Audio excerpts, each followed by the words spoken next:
Welcome to the Agility in Real Life podcast, To Be Named.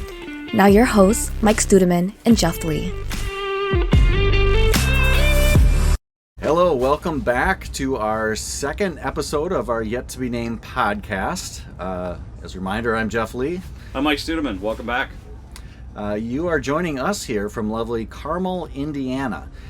We have been down here for a client this week, and we are sitting in a nice little outdoor bubble they have to help enjoy the winters here in kind of a public square area. I don't know about you, Jeff, but being from Minnesota, I'm loving the weather. It's, 40 maybe?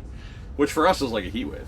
Yeah, it's 40. It's not so bad. We are wearing coats, but we're doing fine. Topic for today is actually learning from each other. Something that I think is underutilized. We talk a lot as we're training classes around paired programming, but there are a lot of ways that we can learn from each other through experience and observation.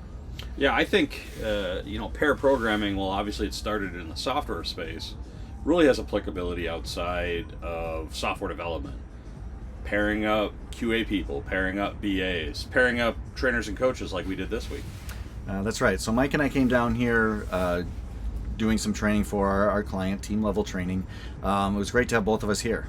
We have different styles, we have different stories that we tell, we have different ways of presenting topics, and it's good to get that exposure, get that experience, get feedback after of asking each other, hey, why'd you do it this way? What were you thinking about there? Yeah, it's a great opportunity to not only leverage an outsider's perspective, but also a way to transfer knowledge within the organization. There are stories that Jeff tells that I was exposed to this week that I can now tell when I do training on my own, and hopefully, Jeff, you feel the same. Yeah, absolutely. And it's really an easy way, right? You don't have to put in a request to get training approved to do this. You just show up at your friend's meeting. How are you facilitating your sprint retrospective or handling this stakeholder facilitation? Yeah, how do you do your sprint reviews? Can I attend a sprint review and see it? Can I observe one of your daily scrums to see how your team addresses that event? Yeah.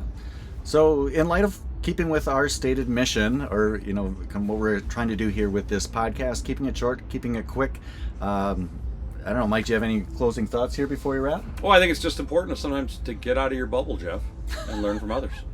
You had to go there, didn't you? I did. Sorry about that, folks. All right. Again, we encourage requests as we figure out what this thing is we're starting here, this podcast, whatever it is. If you have ideas for the name, please go ahead and throw them in the chat. Thanks.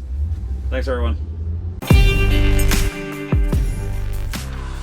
The product vision for the Agile Podcast, To Be Named Later, is to provide members of the Agile community with an idea that they can incorporate into their daily lives to make them more effective.